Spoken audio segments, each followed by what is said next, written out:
கனமழை காரணமாக சென்னையில் நாளை பள்ளிகளுக்கும் கல்லூரிகளுக்கும் விடுமுறை அறிவிக்கப்பட்டுள்ளது.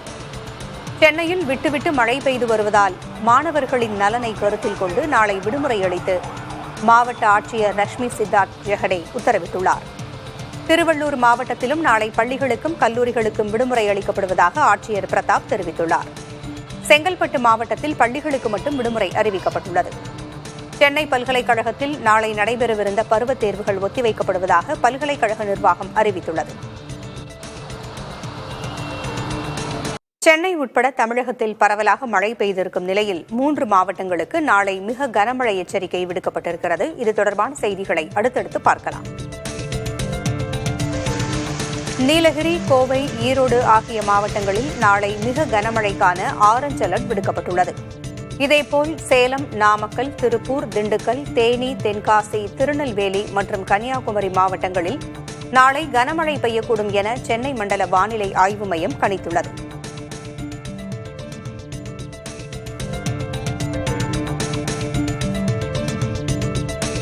சென்னையில் நாளை இடி மின்னலோடு கூடிய மிதமான மழை பெய்யும் என வானிலை ஆய்வு மையம் அறிவித்துள்ளது. வானம் ஓரளவு மேகமூட்டத்தோடு காணப்படும் என்றும் தெரிவிக்கப்பட்டுள்ளது.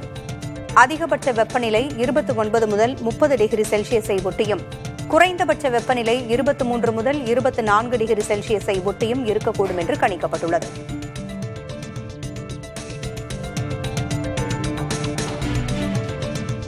சென்னையில் பெய்த தொடர் மழையின் காரணமாக வியாசர்பாடி SM நகர் பிரதான சாலையில் சுமார் 1 கிலோமீட்டர் தூரத்திற்கு மழைநீர் தேங்கியது. இதனால் போக்குவரத்து கடுமையாக பாதிக்கப்பட்டது. வீடுகளையும் தண்ணீர் சூழ்ந்ததால் பொதுமக்கள் தங்கள் வாகனங்களை அருகில் உள்ள பாலத்தின் மீது நிறுத்தி வைத்தனர். தேங்கும் மழைநீரை உடனுக்குடன் அகற்ற நடவடிக்கை எடுக்க வேண்டும் என மக்கள் கோரிக்கை விடுத்துள்ளனர்.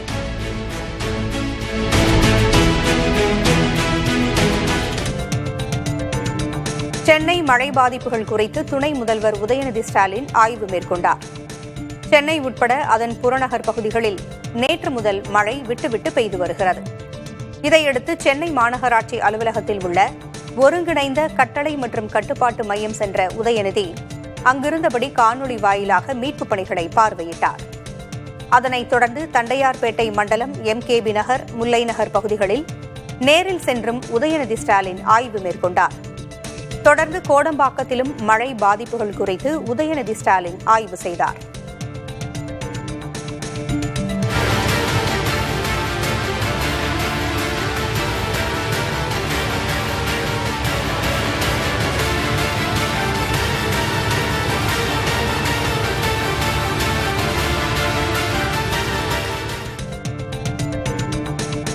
மழையால் பாதிக்கப்பட்ட மக்களுக்கு தேவையான அனைத்து உதவிகளையும் அரசு செய்து வருவதாக அமைச்சர் சேகர் பாபு தெரிவித்தார்.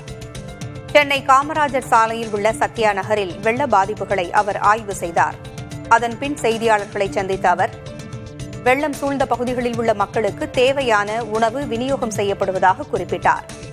வெள்ளத்தால் பாதிக்கப்பட்ட மக்களை தங்க வைக்க முகாம்கள் தயாராக உள்ளதாகவும் அவர் தெரிவித்தார். அந்தந்த பகுதிகளில் ஏற்படுகின்ற மழைநீர் தேக்கங்களை கண்டறிந்து ஒரு சில பகுதிகளில் பள்ளம் போன்ற பகுதிகள் இருக்கும், கப்பன் சாஸ்திர போன்ற பகுதிகளும் இருக்கும். அந்த பகுதிகளுக்கு நிரந்தர தீர்வுக்கு ஒரு வழிவகை என்றாலும் இதுபோன்ற மழைக்காலங்களில் அங்கங்கு அந்தந்த இடங்களில் மின் மோட்டார்களை பொருத்தி அங்கு தேங்குகின்ற தண்ணீரை பம்பின் வாயிலாக வெளியேற்றி கனாலுக்கு கொண்டு செல்கின்ற பணியை மேற்கொண்டு வருகின்றோம். அதனால்தான் தாழ்வான பகுதியில் கூட கடந்த மழையைப் போல், அதுக்கு முன்னால் பெய்த மழையைப் போல் அதிக அளவு தண்ணீர் தேங்கா வண்ணம் இருக்கின்றது. மாண்புமிகு எங்களுடைய திராவிட மாடல் ஆட்சியின் எங்கள் உயிரினும் மேல் அன்பு தலைவர் அவர்களுடைய உத்தரவின் பேரில் கழகத் தோழர்கள் ஆரம்பித்து, உள்ளாட்சி பிரதிநிதிகள் ஆரம்பித்து, நாடாளுமன்ற சட்டமன்ற உறுப்பினர்கள் ஆரம்பித்து அமைச்சர்கள் வரையில் களத்திலே நிற்க உத்தரவிட்டிருக்கின்றார்கள். அந்த வேண்டுகோளை ஏற்று மக்களோடு மக்களாக திராவிட முன்னேற்றக் கழகம் பயணிக்கின்றது. சென்னை மற்றும் அதன் சுற்றுவட்டார பகுதிகளில் தேங்கியுள்ள மழைநீரை அகற்ற வேண்டும் என தேமுதிக பொதுச் செயலர் பிரேமலதா வலியுறுத்தியுள்ளார். இதுகுறித்து அவர் வெளியிட்ட அறிக்கையில் தொடர் கனமழையால் சென்னை, திருவள்ளூர், காஞ்சிபுரம், செங்கல்பட்டு ஆகிய மாவட்டங்களில் மழைநீர் தேங்கியுள்ளதால் பொதுமக்கள் பெரும் சிரமத்திற்கு ஆளாகியுள்ளதாக குறிப்பிட்டுள்ளார். மழையால் பாதிக்கப்பட்ட மக்களை பாதுகாப்பான இடங்களில் தங்க வைத்து அவர்களுக்கு தேவையான உணவு, மருந்துகள், உடை உள்ளிட்ட பாதுகாப்பு வசதிகளை செய்து தர வேண்டும் என்று வலியுறுத்தியுள்ளார். சுரங்கப்பாதைகள், சாலைகள், நெடுஞ்சாலைகள், தாழ்வான பகுதிகளில் தேங்கியுள்ள மழைநீரை உடனடியாக அகற்ற வேண்டும் என பிரேமலதா அறிவுறுத்தியுள்ளார். சென்னையில் மழைநீரை வெளியேற்றும் பணியில் திமுகவினர் விரைவாக செயல்பட்டு வருவதாக அமமுக பொதுச் செயலர் டிடிவி தினகரன் தெரிவித்துள்ளார். மதுரை மேலூரில் செய்தியாளர்களிடம் பேசிய அவர், முன்னாள் முதல்வர் ஜெயலலிதா காலம் முதலே மழை பாதிப்புகளை சரி செய்யும் பணி நடைபெற்று வருவதாகவும் குறிப்பிட்டுள்ளார். மழைக்காலத்தில் சென்னையில் உங்களுக்கு தெரியும், அளவுக்கு அதிகமாக மழை பெய்யறப்ப நீர் தேங்கி பல பகுதிகளில், பள்ளமான பகுதிகளில் நீர் தேங்கி இருக்கு. இப்பொழுது திமுக ஆட்சிக்கு ஆதரவாக சொல்ல அவர்கள் ஓரளவு சரியாகத்தான் நடவடிக்கை எடுத்து எவ்வளவு விரைவாக நீரை வெளியேற்ற முடியுமோ அந்த அளவுக்கு பணிகளை செய்து கொண்டிருக்கிறார்கள்.